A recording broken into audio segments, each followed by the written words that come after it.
Welcome to Traveling Home Yoga. My name is Leah, and today we have a short practice for you that is perfect for beginners. So if you're just beginning your journey with yoga, this is a great place for us to start. Let's roll out our mats, grab a blanket, and we'll begin.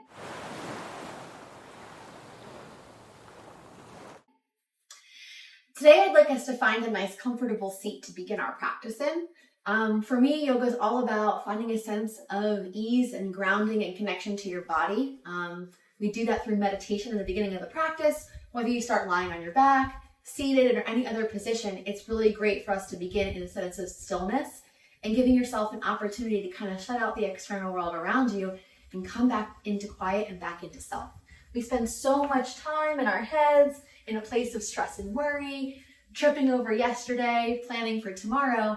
This practice gives us an opportunity to really come back to the present moment, come back to connection with your physical body, but also your intuitive sense as well. So if you want to, you can take a blanket and you can sit up on it. Sometimes when we don't have a lot of flexibility in our hips, elevating the hips slightly allows for the knees to drop down with a little bit more ease, and we'll feel a little less tension through the hips in that way. So take a moment to use whatever props you might be able to find at home, whether it's a pillow off your couch or a rolled up blanket. Let's sit up nice and tall, stack the heart above the hips and the head above the heart. And we'll just take a moment here before we shut down our eyes to roll the shoulders up, backing down. Kind of allowing yourself to sort of release any tension that you might be carrying through the shoulders, the neck, the upper back. One more circle, and then just let those shoulders slide down the back, away from the ears without any force. They just sort of soften towards the earth. Let the hands rest on your knees. Close your eyes here. Feel the crown of the head lengthening up towards the sky, and then redirect your attention and awareness back down to the lower half of the body. Can you soften through your knees, through your hips? Inhales allow us to maintain that length.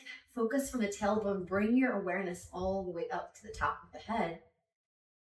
Exhale. Can you almost envision pouring honey from the top of your head down? As slowly as that honey would drip, you take your attention from the top of the head through the face, relaxing all the muscles of your face, your eyes, your eyelids, your lips, your cheeks, your nose. Maybe you'd like to bring the tip of your tongue to rest gently behind your top teeth, allowing your bottom jaw to relax as well. Soften the shoulders. You don't need to necessarily pull them away from the ears, but let them fall away from the ears. Let gravity do the work for you. Bring your awareness all the way down the spine to the lower half of the body. What's happening in the hips, the knees, the ankles? Is there a possibility for you to soften there as well? Now bring your attention and focus to your breath. Notice the inhales and the exhales. And without changing or manipulating your breath in any way just yet, can you just see how the breath flows through the body and what parts of your body move to accommodate your breath? Your belly, your ribs, your chest. Maybe naturally now you start to deepen that breath, inhaling fully and exhaling fully.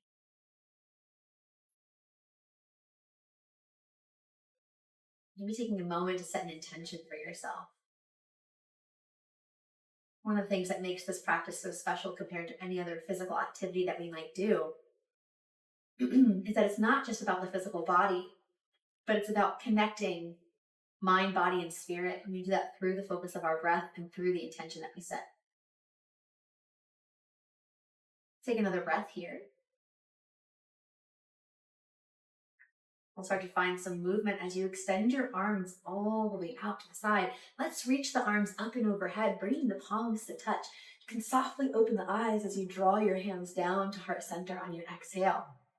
Inhale, sweep those arms out and up. Exhale, lower the hands down to the heart. Just trying to wake up the upper body here. Inhaling up. Exhaling down. Let's try that one more time. Inhale up. Exhale down. Bring those arms back up and overhead. And exhaling our way into a twist, drop your right hand behind you, left hand crosses the outside of the right knee.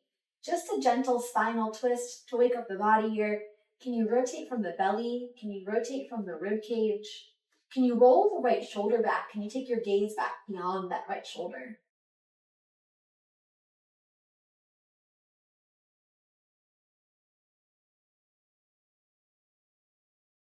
Gently untwist yourself, come back through center, sweep those arms back up once more on an inhale. Exhale, drop the left hand behind, right hand crosses the outside of your left knee. You find your same twist on the other side, lengthening on your inhales, twisting on your exhales, gently rotating from the belly, the ribs, shoulders. The gaze is the last to follow.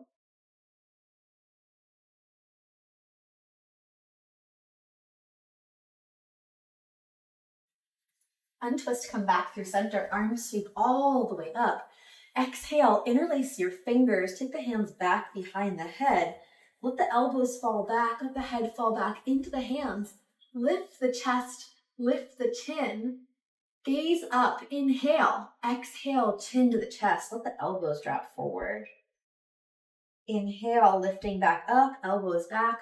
Front of the heart opens here as the chin lifts, and the exhales, our chin drops, as well as the elbows, and we breathe into the back of the neck. Let's continue to flow like this. Inhaling as we lift, exhaling as we drop. Just really kind of connecting that movement to your breath here. This is such an important part of the practice, that connection to breath. We obviously breathe all day, every day, without thinking about it. It happens naturally and automatically in our body. But there's something really special that can occur for us when we bring a conscious awareness to our breath through this practice. There's a deeper sense of connection to your physical body, and just noticing where you experience tension or tightness, or the subtle ways the body tries to talk to you and tell you where you're holding on unnecessarily to tension in the body. Let's bring ourselves back up one last time. Exhale, we're going to release the hands right back down, rolling yourself up onto all fours. So if you have any issues with your knees, you can use that blanket that we've been sitting on, and we'll place it underneath the knees to give ourselves a little bit of added cushioning and support here. Coming into a tabletop position, let the hands be right underneath the shoulders and the knees right underneath the hips. We'll move through some postures called cat and cow. So as the belly drops on an inhale, our gaze comes up towards the sky. We roll the shoulders back and away from the ears. We point the tailbone up as well. And on your exhales, we'll press into the ground with the hands, with the knees, to push the ground away from us, opening through the back body, making like a nice deep round, like Halloween cat back shape is kind of the vision that I always have here for this posture. Inhaling again, we go into that cow pose, the belly drops and the gaze comes up. Exhaling, we push the ground away, round the back. So you're going to keep flowing like this, letting your breath be your guide here, and noticing as you move your body through these two extremes, how does it feel for the spine? How does it feel for the upper back and the shoulders, the head, the neck, and even the hips?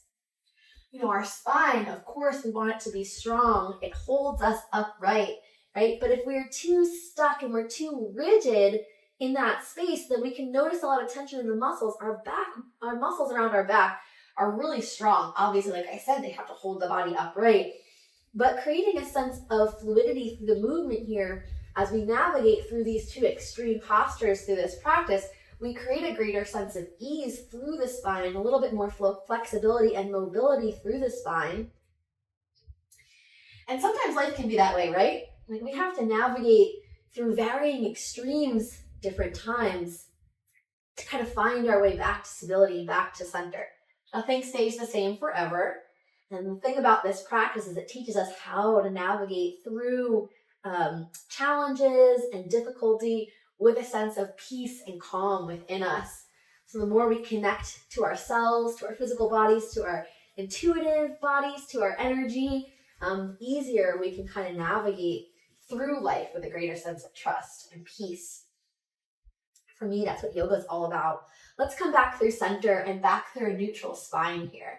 So we created some flexibility and mobility through the spine. Let's walk the hands a little bit further forward, letting your hips drop forward here. And you can find a little bit of like an arching in the low back here. Pull the shoulders away from the ears and kind of lift the top of the head up and feel your heart shining forward. So you're creating almost like an upward facing dog type shape. We're not going to lift the knees off the ground. I just want us to go from this position on an inhale and then back to child's pose on an exhale, slightly rounding the back. Maybe you drop your forehead towards the ground.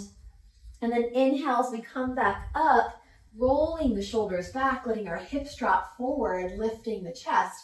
Exhale, sit it back, lengthen the spine, reach your fingers forward. So again, we're kind of navigating through two opposing movements, but really trying to cultivate that connection to your breath.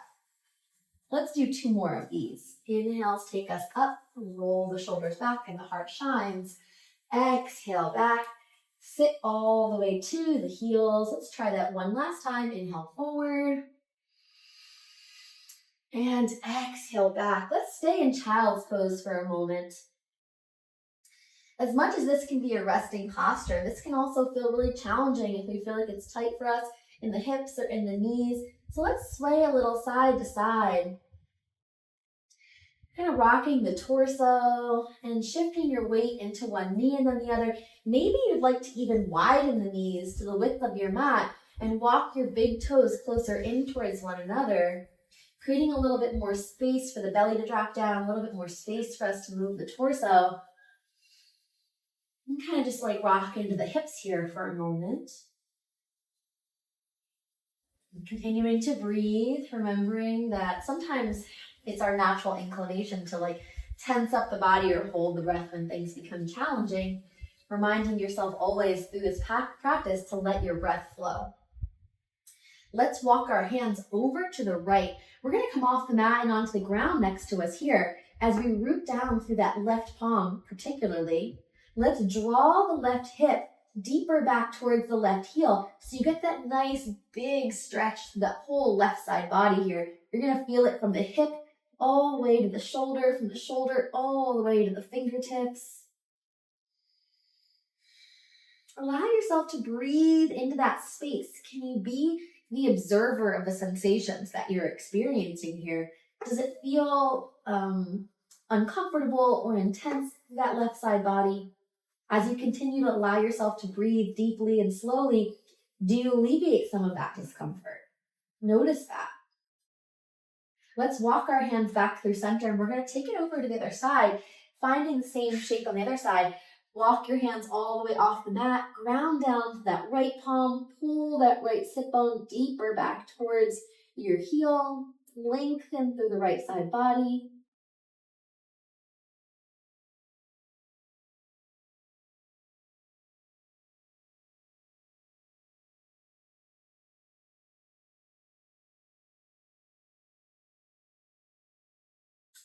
Take another breath like this, and as we come back through center, we'll bring ourselves back up to that tabletop position. Walk those knees back underneath your hips. Hands will come right back underneath the shoulders. Let's find some balance and stability here. Can we send the right leg back in a 3-legged tabletop? From here, do you notice, are you arching the back to lift the leg? Can you pull the belly button in and up? Push the ground away from you. Can you even out the weight between both palms here? Are you lifting the right hip higher than the left, or can you drop the hip in line with that left hip, but lift the right leg up a little bit more? Lengthening the spine, reach the crown of the head forward, reach back through the right toes. So it might have felt like an easy posture here. There's a lot going on for us to explore and notice different parts of the body. Let's take another breath. And we'll step that right foot up between our hands. Walk your fingers forward, and as you do, let your hips drop forward. So we're coming into a low lunge here. We can be on the tips of the fingers. If you have the support of blocks or other props at home, you want to utilize those to give yourself a little bit more elevation for the upper body, you can. If your knee is coming beyond your toes, that probably means you have a little space to wiggle that front foot slightly further forward. It's okay if the knee comes beyond the ankle and towards the toes here with the back knee down for support. But if it's coming super far forward, we're going to kind of lose some of that support that we have here. So just wiggle that foot to create a wider separation. Notice how this feels for a moment. We're going to take an inhale, pushing these hips forward. But on our exhale, let's just start to walk the hands back. Is it possible to straighten that front leg or maybe lift those toes up off the ground as we come into this half split shape? Let's go back to finding that connection of movement to breath. So on our inhale, can we come back forward into the low lunge? On your exhale, can you walk it back and straighten the front leg? Rock back and forth like that, following the rhythm of your own breath. It doesn't really matter how fast or slow you go here, so long as your own inhales and your own exhales are guiding you back and forth. Let's take 3 more like this, and you can move at your own pace.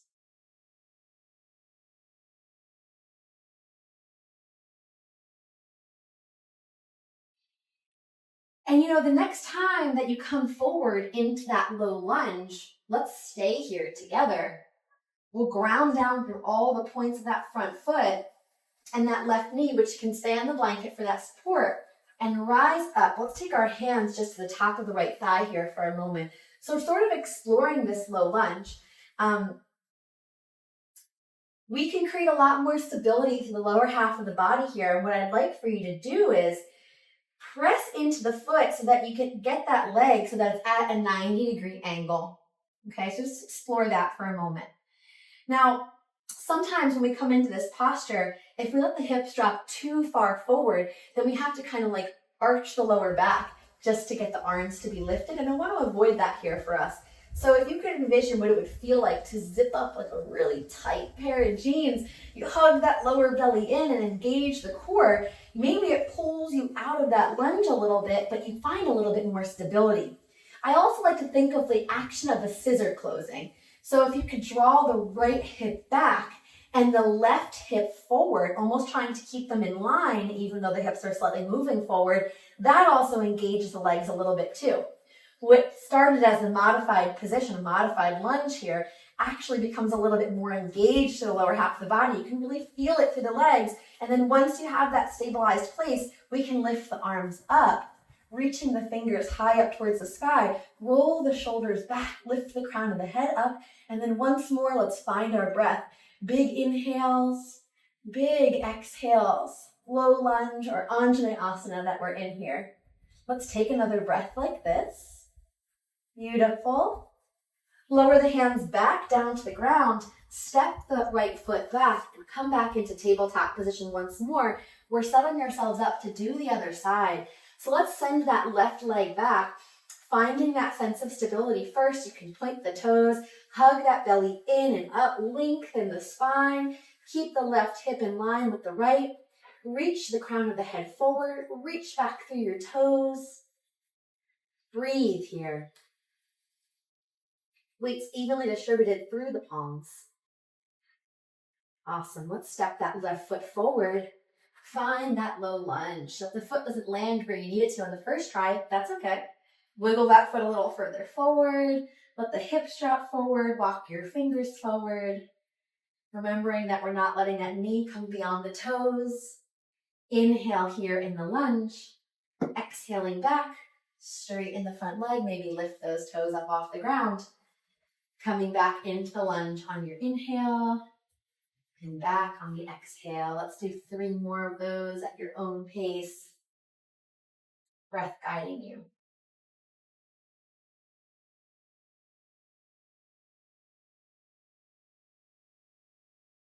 Good. Okay, next time that you come back into that low lunge, we'll stay here. Bring those hands to the top of the thigh. Come into that low lunge and start to explore finding stability in the lower half of the body first.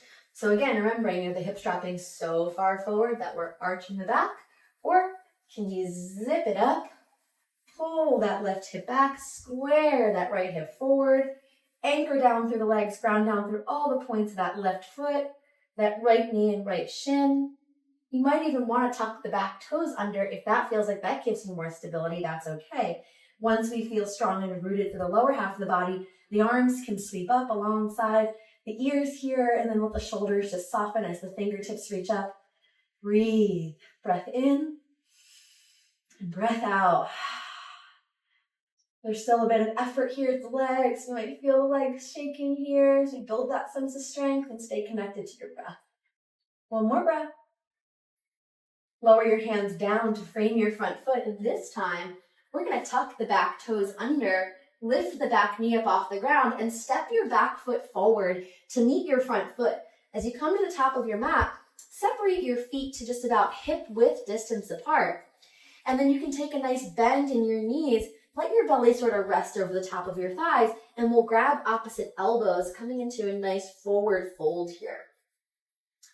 This is also considered an inversion as we get the heart, the head below the heart. And so we don't have to always just come into a headstand like we think to kind of flip ourselves in that different direction, get the blood flowing in a different direction. Just allowing ourselves to fold forward here will get that same benefit. Also, this is a really great way to alleviate some tension through the back of the legs, through the lower back. If you have any issues with your lower back, with your lumbar spine in any capacity, just being careful and gentle with yourself here, not pushing yourself far down to this fold, but kind of just feeling the strength of the feet and the legs holding you here so the upper body can hang and you can shake your head yes or no. Maybe you're finding stillness, maybe you're swaying side to side. Let's take another breath here. Let your fingers dangle down towards the ground and slowly start to roll yourself to standing, stacking vertebra by vertebra. Head, neck, and shoulders are the last to rise. Let's roll those shoulders up, back, and down just a few times here.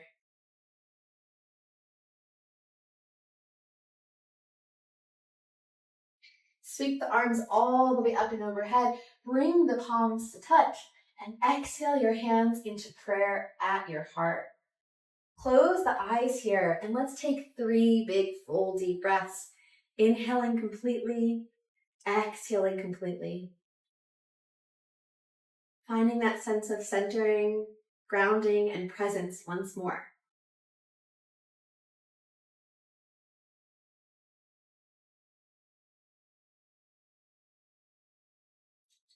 After that third breath like this, let's sweep those arms out and up as they rise overhead, palms touch.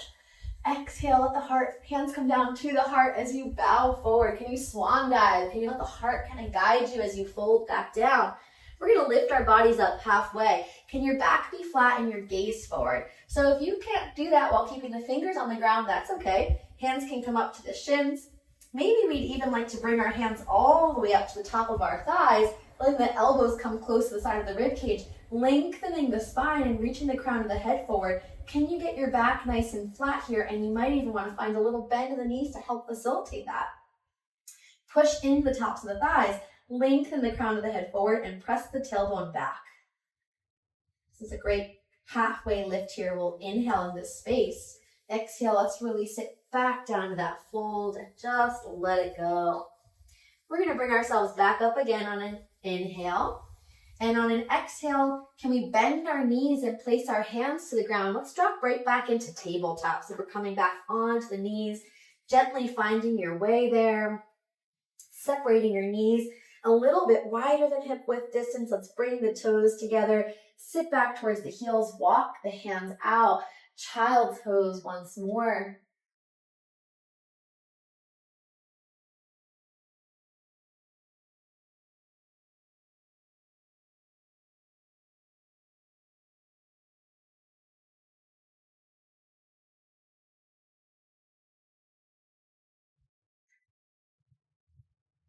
We'll take one more big full deep breath like this. And then walking those hands closer in, let's find a nice comfortable seated position once more. Coming back to that seated meditation on our mat. Inhale, sweep those arms all the way out and up. Palms touch. Exhale, hands into prayer at our hearts, bowing our heads and closing our eyes. Coming back into that meditative space, that stillness for a moment. Coming back to noticing your breath, filling the lungs completely and exhaling completely. Sometimes it's not about how much we do, but the attention and intention behind the movements. Thank you for beginning your practice with us today. Namaste.